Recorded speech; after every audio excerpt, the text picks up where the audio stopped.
Hello everyone, this is CrazyCowMM here, and welcome back to the Stanley Parable. So, all of his co-workers were gone. What could it mean? Stanley decided to go to the meeting room. Perhaps he had simply missed a memo.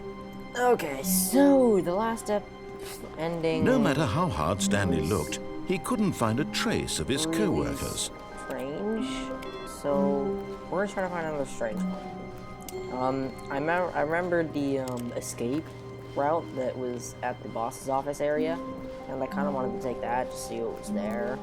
So when Stanley came to a set of 2 open doors, he entered the door on his left. You know, it's kind of interesting. I want to see what happens if you turn on. Yet there was not a single person here either. Feeling a wave of disbelief, Stanley decided to go up to his boss's office. Hoping him coming to a staircase, Stanley walked upstairs to his boss's office. Sorry, Narrator, I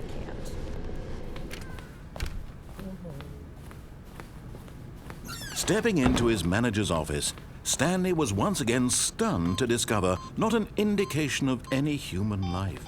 What could it mean? Stanley wondered aloud to nobody. He began wildly tearing through papers on the boss's desk, pulling books off the shelf, looking behind paintings, desperate for clues to his situation. But his attention was caught by a keypad behind the boss's desk. What could its purpose be? In fact, this keypad guarded the terrible secret that lay buried below his feet. And so the boss had assigned it an extra secret PIN number, 2845. But of course, Stanley couldn't possibly have known this.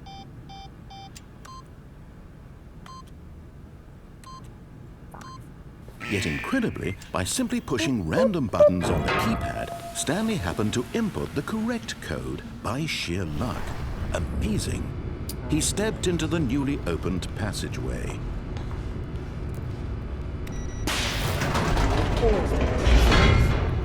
Except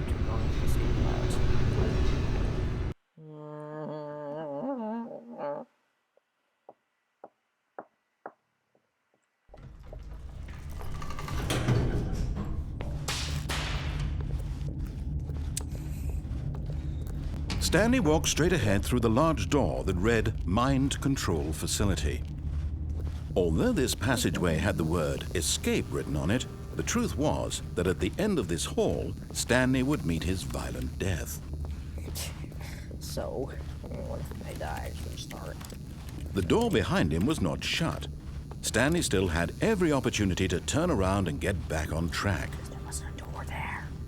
At this point, Stanley was making a conscious, concerted effort to walk forward and willingly confront his death.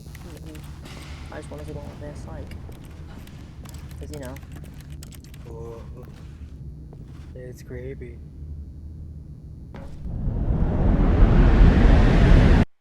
Whoa. Alright.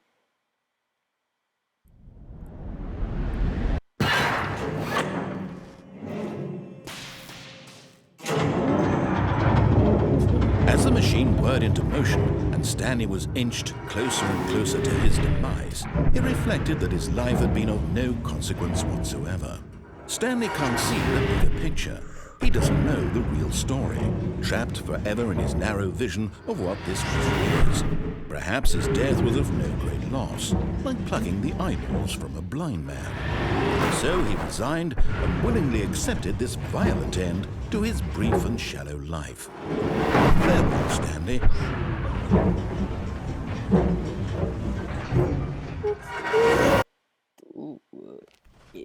Farewell, Stanley, cried the narrator, as Stanley was led helplessly into the enormous metal jaws. In a single visceral instant, Stanley was obliterated as the machine crushed every bone in his body, killing him instantly. Whoa.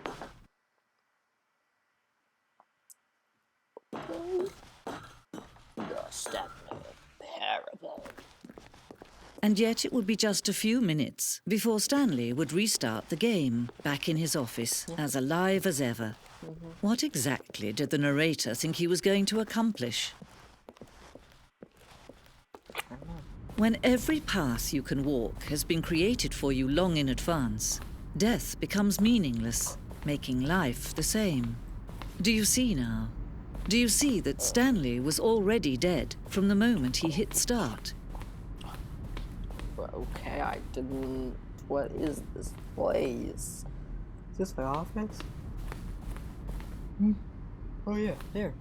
Set of 2 doors, the very first concrete piece of the Stanley Parable's design. Once this room is created, the rest of the game emerged. An extension of it. An exploration of the contradiction this room posed. Right. The office. These are different office doors. Button sound. Boop.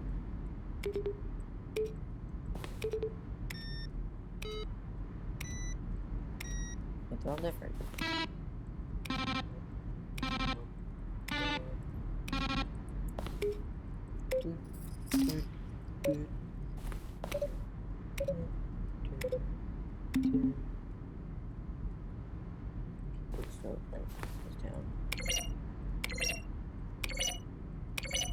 They're like different pitches.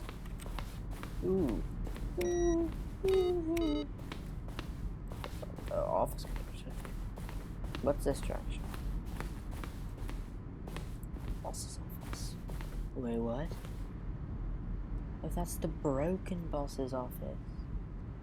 And it's all like broken stuff. Oh no, this is the even more broken boss's office. Office clock. That doesn't make noise like the office does. Wait, what? How do I get over there? The what? Oh, over here.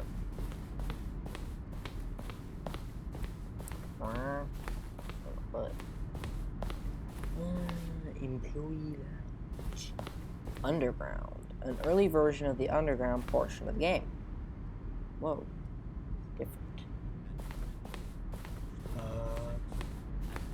Narration outtakes. Kevin Brightening, the voice of the narrator. Record dialogue for the time game running 3 separate times over 2 years development.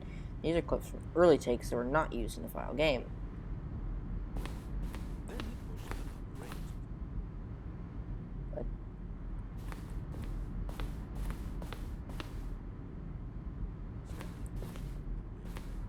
Then he pushed the number 4. Then he pushed the number 4. Stanley jumped in the river.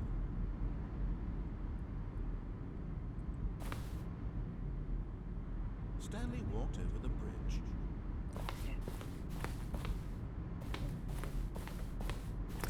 It's interesting. It's like a whole walkthrough of the game. Weird. Weird. The Freedom Ending. This was the very first incarnation of the Freedom Ending in the game's alpha.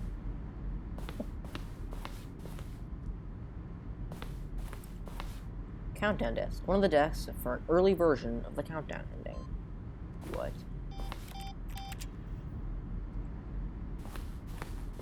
Freedom Ending. This is the Freedom Ending as it existed in beta. Okay, that's an exit. I don't want to exit right now. Monitor room elevator. For a time, the elevator in the monitor room could go up or down with freedom above and countdown below. We abandoned this when players found it too difficult to remember what was up and what was down, and placed 2 endings together instead.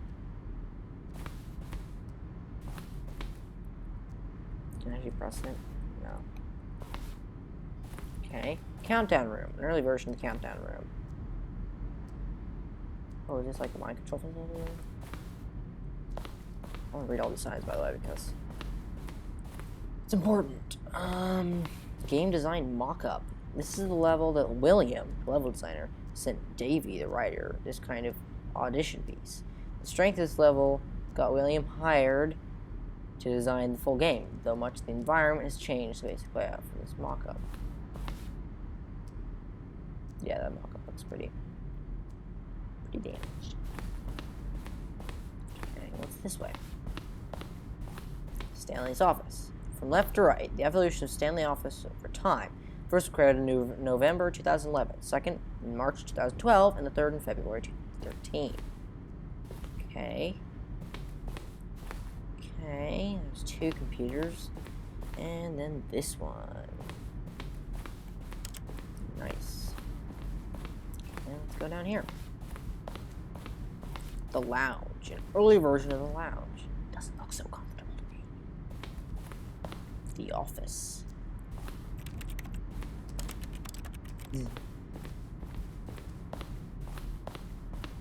Narrator. After the second trailer we sent out, we asked people to email the narrator for questions. But I initially planned to use these in further promotional materials. We never found the perfect use for them. Here are a selection of those emails. Oh, can't read that. I can't. From Alex, will playing the Stanley Parable help me make friends? I don't have any friends. What? Here, from Michael M. Subject, some questions. How do you make a JRPG? Okay. Will the game feature Koopabaras? For instance, I have a question. For instance, on a scale of Max Ernst to Salvador Dali, how surreal will this game be? Were you born with a magnificent voice, or did you bargain with a magician to receive it? And finally, the most important question of all, what is Stanley's last name?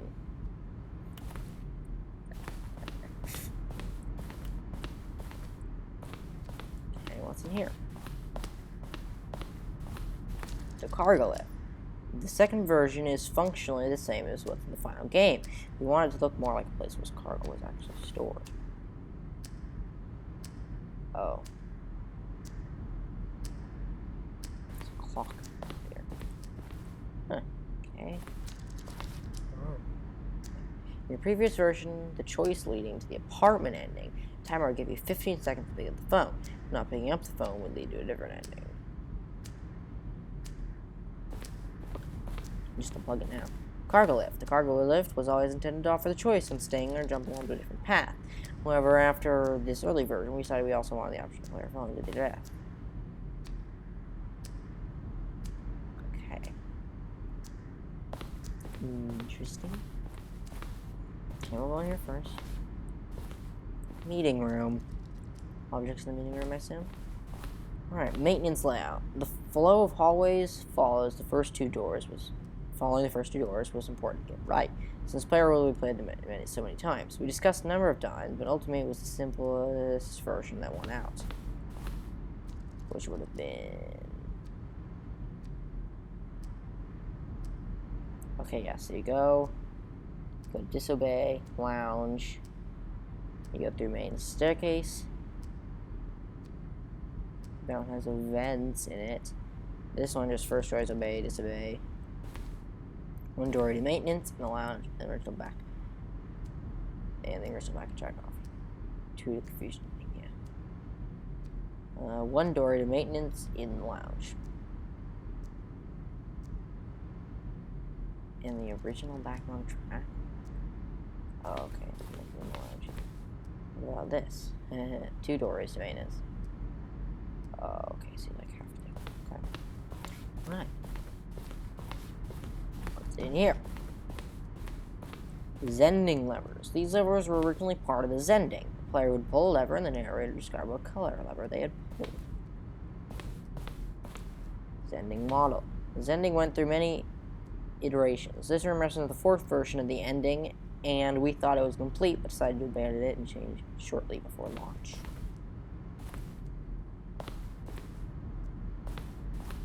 Okay. Zending. This screenshot depicts an early version of the ending known as the Zending, which was eventually cut and merged with another part of the game. It looks so confusing. The game is now paused. Escape menu. For a long time, we had an ending that only ended when the player restarted from the escape menu. Unfortunately, very few players realized this was what they're supposed to do, which was frustrating for everyone. Yeah, I can see that. Alright, let's check out a little bit more that we passed by. And then... because I'm pretty sure we passed by stuff. Looks like we went in here. We didn't go down. We went in here too, but we didn't go down here. Alright, these are screenshots. of Stanley Parable HD Remix. More endings, fewer endings. More narrators, fewer narrators. More Stanley, less Stanley. The point of Stanley Parable HD Remix is to win. Am I going crazy? Maybe it isn't the same image. Maybe it isn't the same image. Was that clock there before? I don't remember. How do you go back? Can you check for me?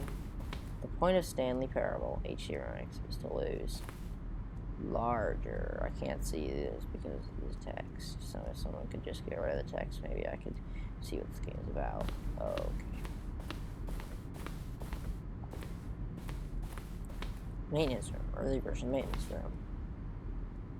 That doesn't look very maintenance-y. Okay, and we're back out at the beginning. So we will. Oh, whoa. That looks like Tron. Warzone. Early in development, we designed an ending where Stanley would end up in a battlefield fighting aliens. The action game would become sentient and would wage war against the narrator. We realized shortly after starting to build it that it was far too jokey and on the nose for the tone of the game. Plus, some people interpret it as making fun of people who like shooters, which is not our intention. Base awesome. We still have textures from it though. What the heck? Interesting. Oh, green light. In September 2012, we submitted the Stanley Parable to Greenlight, Valve's process of games for Steam. The Greenlight page only had a series of cryptic photos. It had only a series of cryptic photos, which were still enough to win the community's approval. Alright, let's end this. Very interesting ending. Giving us all the data. Oh, look at these two. How they wish to destroy one another. How they wish to control one another. How they both wish to be free. Can you see? Can you see how much they need one another? No, perhaps not. Sometimes these things cannot be seen. But listen to me. You can still save these two. You can stop the program before they both fail. Push escape and press quit. There's no other way to beat this game. As long as you move forward, you'll be walking someone else's path. Stop now and it'll be your only true choice. Whatever you do, choose it. Don't let time choose for you. Don't let time... Sorry, I don't listen to narrators.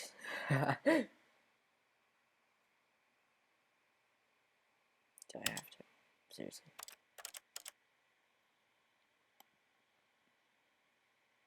Seriously?